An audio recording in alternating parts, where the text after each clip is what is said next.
नमस्कार. मोहोळ तालुक्यातल्या सर्व लोकांना कल्पना आहे की आंदरकरांच्या विरोधामध्ये मागच्या 5 ते 7 वर्षापासून मी रणशिंग फुंकलेला आहे. त्यांच्या कारभाराचे वाभाडे काढलेले आहेत. त्यांच्या वर्तणुकीच्या संदर्भात, त्यांच्या चारित्र्याच्या संदर्भात, त्यांच्या एकूणच दडपशाही आणि दंडेलशाही हुकुमशाहीच्या विरोधामध्ये रान उठवून आपण सर्वांच्या मदतीनं आणि मोहोळ तालुक्यातल्या सर्वसामान्य जनतेच्या अस्मितेला हात घालत एक स्वाभिमानाची लढाई लढत विधानसभेची निवडणूक आपण त्या ठिकाणी जिंकलो. आंदरकरांना मागच्या 40 वर्षातला हा पहिला धक्का होता. त्याच्यानंतर आता नगरपालिकेची निवडणूक लागलेली आहे. या निवडणुकीतही त्यांचा पराभव निश्चित आहे. त्याच्यानंतर जिल्हा परिषद पंचायत समितीच्या निवडणुका आहेत. त्याच्यामध्येही त्यांना पराभव दिसतोय. उज्ज्वला थिटेचं प्रकरण असो किंवा अजून काही त्यांच्या सगळ्या स्वतःच्या कर्तबगाऱ्या असो, अजितदादांना त्यांनी दिलेलं आव्हान आणि ज्या पद्धतीची भाषा वापरली, यातून आंदरकर पाटील हे बॅकफूटवर गेलेले आहेत. जनमानसामध्ये मोहोळ तालुक्यातच नव्हे तर संपूर्ण महाराष्ट्रामध्ये त्यांची प्रतिमा अतिशय खालावलेली आहे. या परिस्थितीमध्ये येनकेन प्रकारे कसल्याही परिस्थितीमध्ये उमेश पाटील ह्या व्यक्तीला आपल्याला जर मागे खेचायचं असेल तर त्याच्या जवळच्या कार्यकर्त्यांना हात घातला पाहिजे. हे सूत्र या आंदरकर पाटलांनी अवलंबवायला सुरुवात केलेली आहे.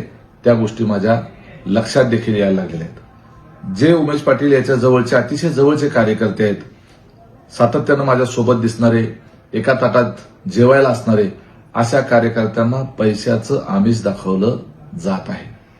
मोठ्या रकमांच्या ऑफर त्यांना दिल्या जात आहेत आणि त्यांचा वापर करून 4 गोष्टी माझ्या विरोधात बोलायला लावायच्या, एखाद्या छोट्या मोठ्या चॅनल पुढे मुलाखत द्यायला लावायची आणि मला त्या ठिकाणी बदनाम करण्याच्या करता काही खोट्या नोट्या गोष्टी समोर आणायच्या. अशा पद्धतीचं एक षडयंत्र हे केलं जात आहे.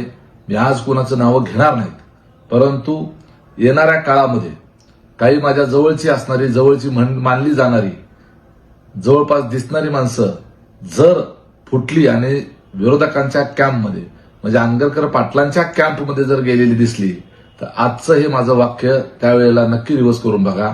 मी तुम्हाला आधीच सांगतोय की अशी काही माणसं जी आहेत ते फोडण्याच्या करता ते लोक तयारी करतात. त्यांच्या लालचेला बळी न पडता स्वाभिमानानं माझ्यासाठी जीवाला जीव देणारी माणसं तशीच आहेत. एक गोष्ट आंदरकरांनी लक्षात घेतली पाहिजे.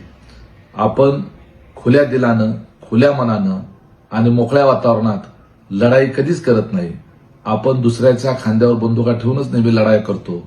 शत्रूच्या कॅम्पमध्ये घुसखोरी करायला लावून, फक्त माहिती मिळवून त्याच्या आधारावर आपण निवडणुका लढवू शकतो, जिंकू शकतो, अशा भ्रमात जर तुम्ही असाल तर तुम्ही चुकीच्या नंदनवनात आहात. मोहोळ तालुक्याची जनता, सर्वसामान्य माणूस, इथली तरुण मुलं, ज्येष्ठ माणसं, महिला, एवढंच काय लहान मुलं सुद्धा आता तुमचा तिरस्कार करायला लागलेले आहेत, कारण तुम्ही या मोहोळ तालुक्यावर अन्यायच तेवढा केलेला आहे. माझी 4-2 माणसं फोडल्यामुळं या मोहोळ तालुक्यातला 3-4 लाख मतदार फुटेल आणि तुमच्या बाजूने उभं राहील अशी सुतराम शक्यता नाही.